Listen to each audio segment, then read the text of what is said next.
war in history. In fact, it's named special, World War I. How bad was it? These are only estimates because there's no real way to tell exactly how many people were killed. But they estimate that there were around 10 million military dead, 7 million civilian deaths, 21 million wounded, and 7.7 million missing or imprisoned. It was so bad that they got together and they set up an organization to promote world peace. They didn't want this to happen again.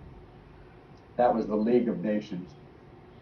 But as time went along, shortly after that, they suffered the Great Depression. People couldn't get work. Some people starved to death.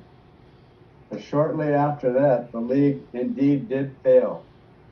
World War II came on the scene, and it was much worse than World War I. In fact, they estimate that over 60 million people died in World War II. And the range of estimated deaths is from 50 to 80 million. But an interesting fact about World War II, it said 38 to 55 million civilians were killed, including 13 to 20 million from war-related diseases and failures. So it's easier to kill civilians because they don't fight back. So that was labeled World War II. That was so bad that they set up another organization to promote world peace. That was the United Nations. Now, I don't know if you can think of any years we've had peace. There haven't been more world wars, but there have been wars going on all over the world, many different countries fighting against each other in smaller wars as well. But that's not the only thing that has been a problem for the world. There have been diseases. When I was small, one of the diseases that was killing a lot of babies was infantile paralysis. Well, they figured out that it had something to do with cleanliness. So they cleaned that up some, and it moved on to a different age group of people, to teenagers. When I was in school, I went to school with several young boys that had a brace on their leg. I worked with a man that was about 5 foot tall because he had been struck with polio when he was young as well. So it's another one of those wonderful diseases. But then again, during the wars, the tobacco companies gave out free cigarettes to the soldiers, so a lot of people were smoking. So you know what happens when people smoke? Lung cancer. So lung cancer was a big disease. After lung cancer, tuberculosis. Around the world now, many people are starving to death. So these are just a few of the things that the world is dealing with, a few of the problems that the world is dealing with. When Jesus was on the earth, he said that the only thing that would solve all of man's problems was the kingdom.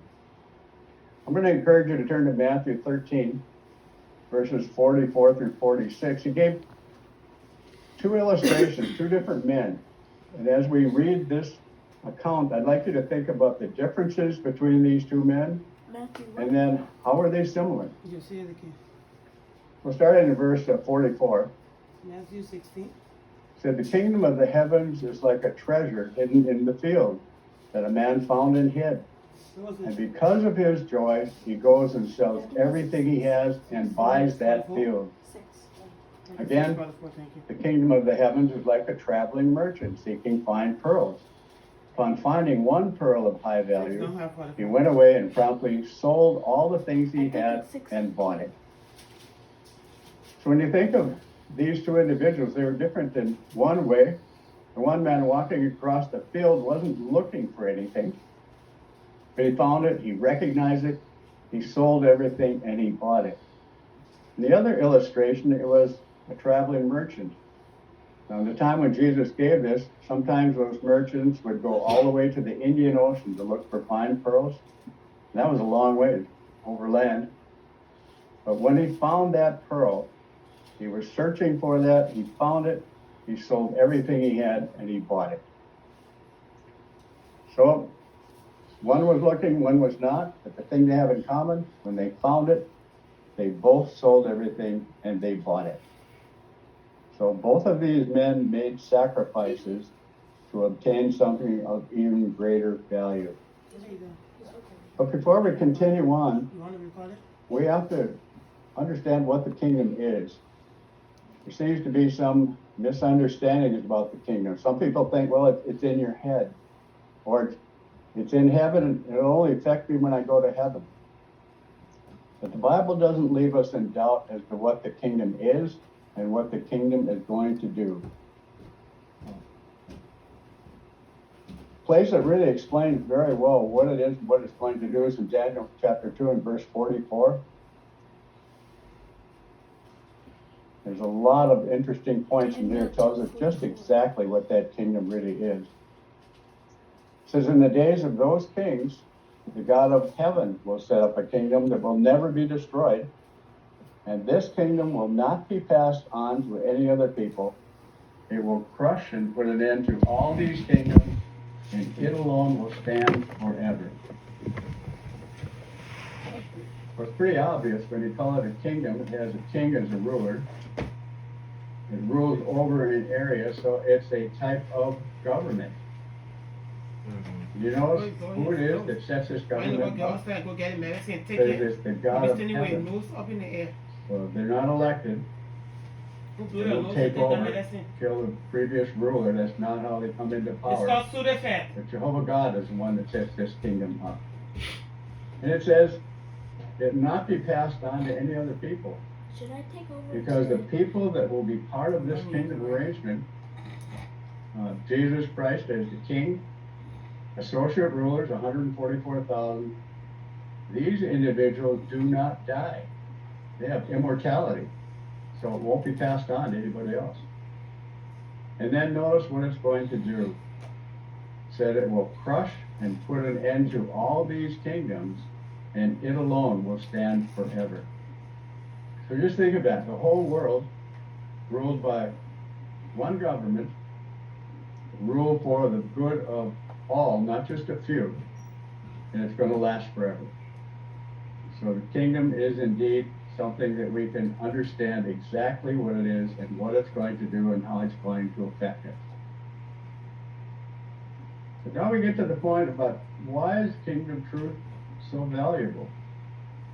Well, it's because of the things that it's going to do. Now we're just going to consider 4 of them. It really is going to do a lot more than this, but 4 that we're going to consider certainly I think will make the point. It'll drive the point home. So if we could have the first picture up, please.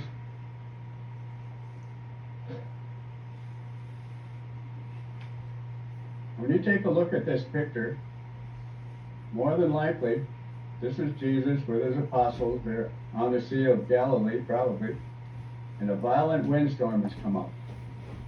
The apostles are very worried. They think they're going to be killed because the boat is about to be swamped. So Jesus gets up. What does he do? He says, hush, be quiet. And that's exactly what happened. So can you imagine now? He has control of all of the natural resources of the earth. To be able to solve any environmental problem that the earth is having, and he can do it very quickly. So think of some of the things that will be gone. Won't have to name all the hurricanes after different people anymore. Hurricanes won't be coming inland and destroying things. There won't be tsunamis. There won't be flooding. There won't be earthquakes. Jesus will control all of those things. But not only the things that cause destruction will he control, but he'll control the things that are needed for the earth to function in the way that it functions. It'll rain when it's supposed to rain. The sun will be out when it's supposed to be out. So Jesus demonstrated that he has the power to do this. Let's have the next picture up, please. Now here's a situation where the crowd has followed Jesus out. They want to know what he has to say, and he's been teaching them for a long time. It's getting late. They don't have any food. So the apostles want to send them away. Jesus says, no, they might give out on the road. There's really no place for them to go. He says, we'll feed them. So his apostles tell them, well, we only have 5 loaves and 2 fishes. And we see in front of us big crowd. We don't know exactly how many. We know it says it has 5,000 men and women and children. So it very easily could have been 15,000 people. 5 loaves and 2 fish. So Jesus says a prayer over those loaves and fish, breaks them up, sends them out. Everybody eats to satisfaction.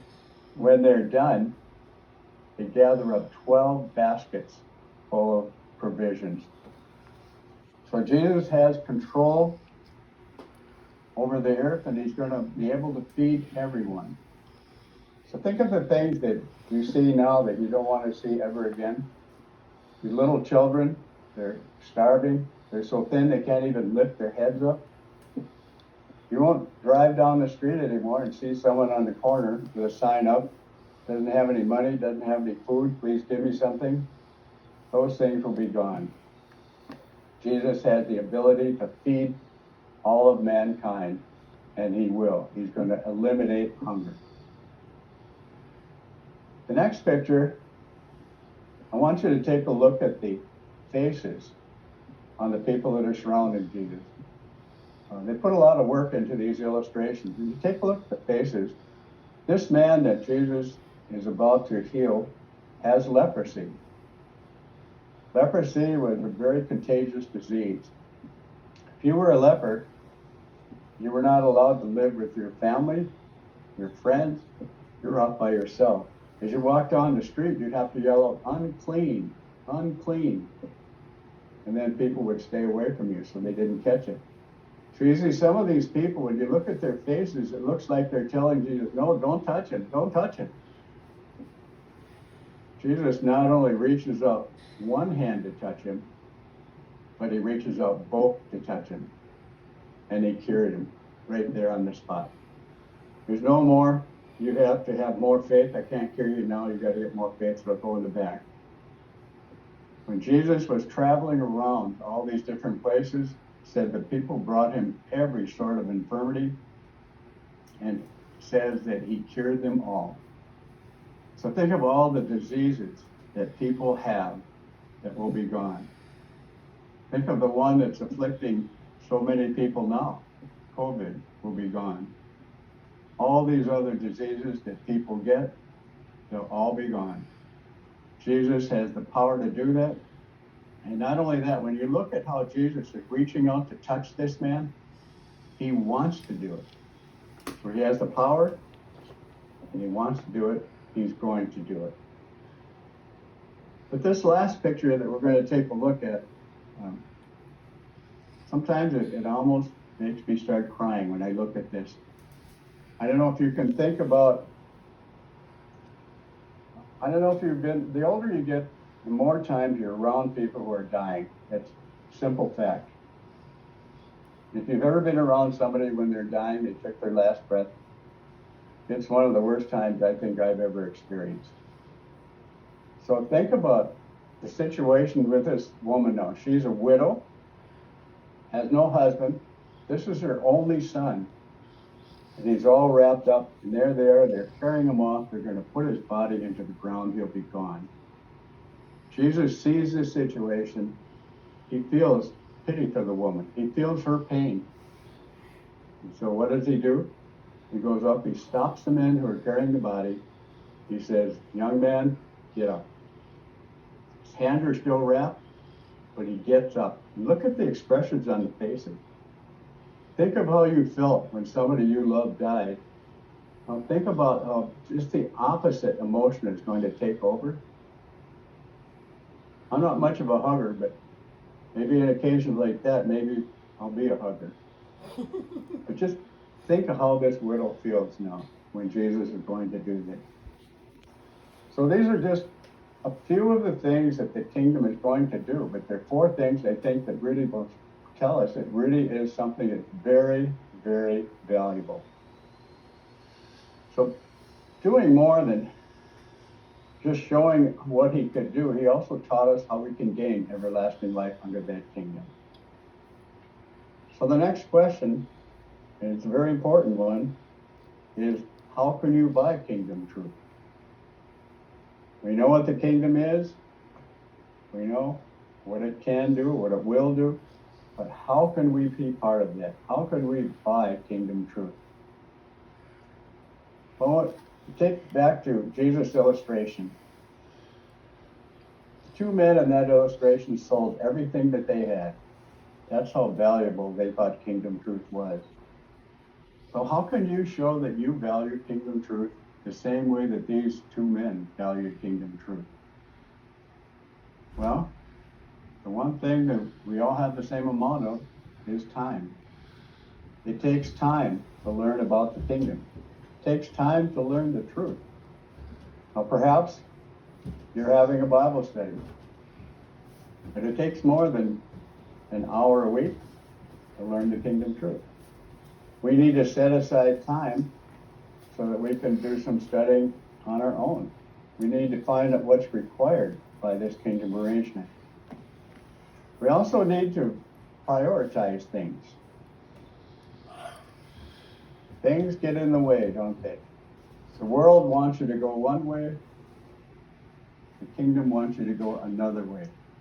So we have to make the kingdom truth a priority in our lives. In other words, it has to be number one. Not number two, number three. No, it has to be number one. Now that might mean you'd have to cut out some things. You might not be able to pursue some things that you're currently pursuing now. It has to be first instead of education. It has to be first instead of gaining money. Or it has to be first instead of a career. All of those things are only temporary. They won't last. They won't make you happy. They won't give you everlasting life. So as you're studying, you're learning more things. You find out what the truth is. Yes. And now you need to take what you're learning, you need to apply that in your life. You need to learn how to apply what you learn. So it changes your whole lifestyle. You also have to take a look at anything that you may have been doing in the past that would keep you from benefiting from kingdom truth. Now, sometimes this part can be very, very difficult. You probably had friends. Friends were doing the same thing you were doing. That's why they were your friends. Now, if you stop that you were doing before, they're going to wonder about that. Why are you doing it? Why are you not associating with us the way you did before? They're going to question that. They're going to encourage you to quit. They'll be displeased with you. But the kingdom has to come first. And there's a very good reason why it should come first. We turn with me to Luke chapter 18, verses 29 and 30. This is a guarantee. And it's not like the guarantees that we hear on television set nowadays. Limited lifetime warranty. I still have no idea what that means. So this is not a limited lifetime warranty. This is a lifetime guarantee. Starting in verse 29, he said to them, "Truly I say to you, there is no one who has left house or wife or brothers or parents or children for the sake of the kingdom of God, and will not get many times more in this period of time and in the coming system of things, everlasting life." So did you notice? House, probably very valuable. Wife, brothers, parents, children. Those are all close associates, aren't they? Sometimes that's a necessary thing. But you come to serve Jehovah, you're going to gain many more. Not many more lives. Brothers, parents, children, friends, many more friends. And not just here. And you could get on a plane and fly to any country you want, get off the plane, find any of those who are serving Jehovah. Even though they don't know you, they are your friend. And you will be their friend too. Because that's the way it is with those who serve Jehovah. But notice the very last part of that. It says, not only will you gain many times more friends like that, but also everlasting life. So certainly we have nothing to lose and everything to gain.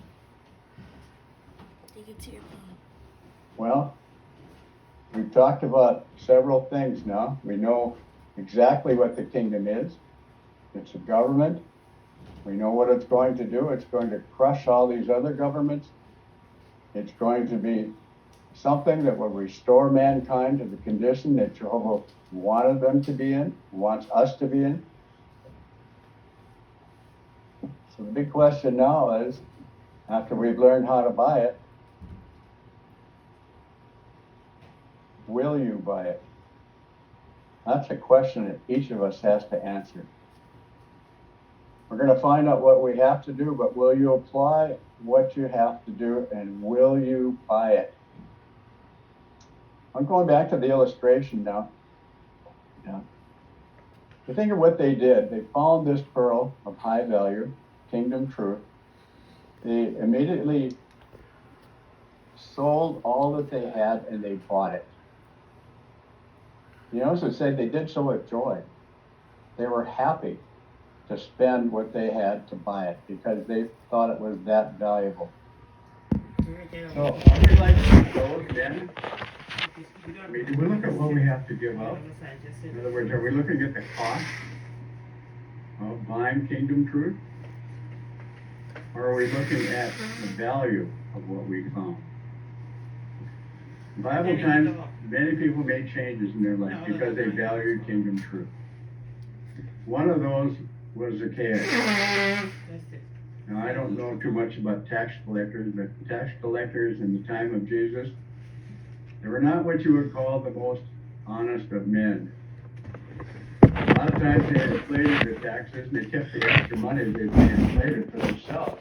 And as a result, they became very rich. Now, when some people heard Jesus was going to eat in his house, I'll just read the scripture to you. You don't have to look it up, but if you want to, it's Luke 19 and verse 8. They started to complain. You know, Jesus is going to eat with a tax collector, with a sinner? But Zacchaeus, having heard this, had heard the kingdom truth, and had made some changes in his life. So he stood up, says, and he said to the Lord, said, look, the half of my belongings, Lord, I am giving to the poor. And whatever I extorted from anyone, I am restoring 4 times over. So he found kingdom truth. He saw how valuable it was. He learned what he had to do. He applied it in his life. He made changes. That's how valuable he thought it was. Now, another one was the Apostle Paul. Before he was known as the Apostle Paul, he was Saul. Saul was very zealous in what he was doing, persecuting Christians.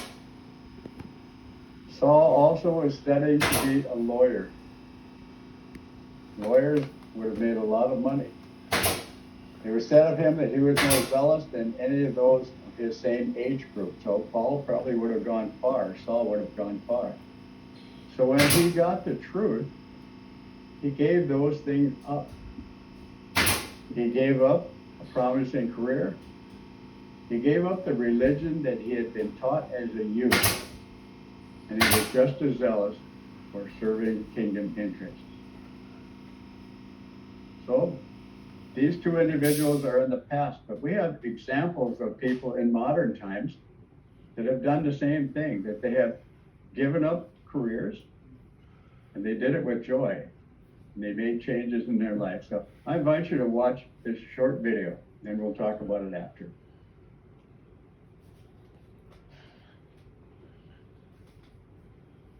Some individuals search for years before finding kingdom truth. Consider Mary Kennedy. She came to the United States from Scotland in the early 1900s at the age of 18 and found work as a housekeeper. She dreamed of becoming a missionary. She found flaws in religion. Still wanting to help others, Mary began training in the medical field. And in 1910, She graduated from the Boston City Hospital Training School for Nurses. She continued to search for truth, but was disappointed by false doctrines and the hypocrisy she found in many churches. She kept reading her Bible, even though she thought she was finished with religion. While working at the Pottinger Sanatorium in California, she found what she'd been looking for. She came in contact with a nurse and Bible student named Nellie Hanford. One day, Nellie shared with her what the Bible says about the condition of the dead. Mary said that it was like a telephone switchboard in her mind, with one light after another turning on. Instantly, she knew she'd found the truth. She abandoned all her ambitions in medicine and began a lifelong career as a full-time minister of the Bible. Some, like Mary, actively search for the truth. Others find it even though they weren't looking for it. My life revolved around volleyball at the highest national level. Training every day, traveling regularly, and playing matches meant that everything else had to take second place. I wasn't really searching for the truth, but my girlfriend started studying the Bible. I thought I'd really like to know more about this. I discovered that it's just like a jigsaw puzzle, where all the pieces fit neatly into place.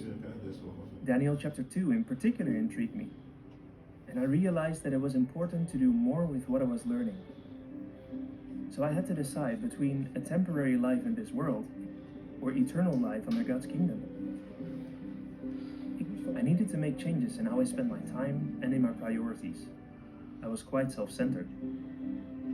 Right when I decided to stop, I got a lucrative offer to play with the defending champions for a year. I could finally achieve all the things I had been working hard for all those years: recognition and a good income. But I still decided to refuse their offer. Before I came into the truth, I thought I knew how to achieve success. But Jehovah knows the best way to succeed in life. I'm very glad that I'm now able to spend my time helping others. And that's what brings true happiness. And now my wife and I serve Jehovah full time, which is the best way you can use your life. Jehovah drew both Mary and Bjorn to the truth. Both of them focused on the value, not the cost, of kingdom truth. How will you remember when you die? Or did you notice the similarity between these two individuals and the two individuals in Jesus' illustrations? The woman was looking for kingdom truth.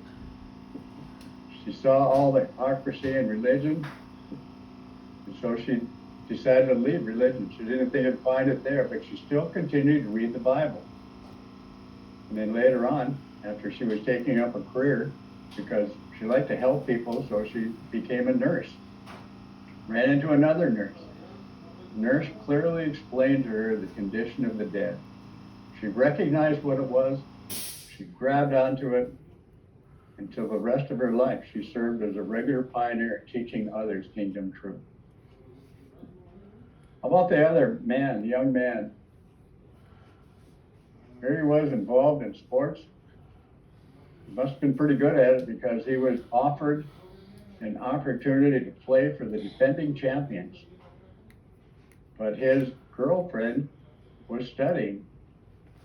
He learned some of the things she was learning. He thought, I have to look into this more. He realized its value. He turned down that offer. I don't know if you looked at the look on both of their faces. At the end there, they looked happy. Very happy. They were helping other individuals. They were happy. He found the pearl of high value. So Jesus warmly wants you, he invites you to become his follower.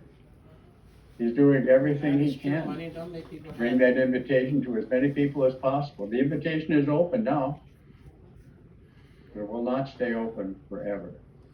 As things get worse and worse, we know the end of this system is coming quickly. So that invitation is open now. Kingdom Truth is the pearl of high value. If you buy it, you will never ever be disappointed. So the only question left is, will you buy a pearl of high value?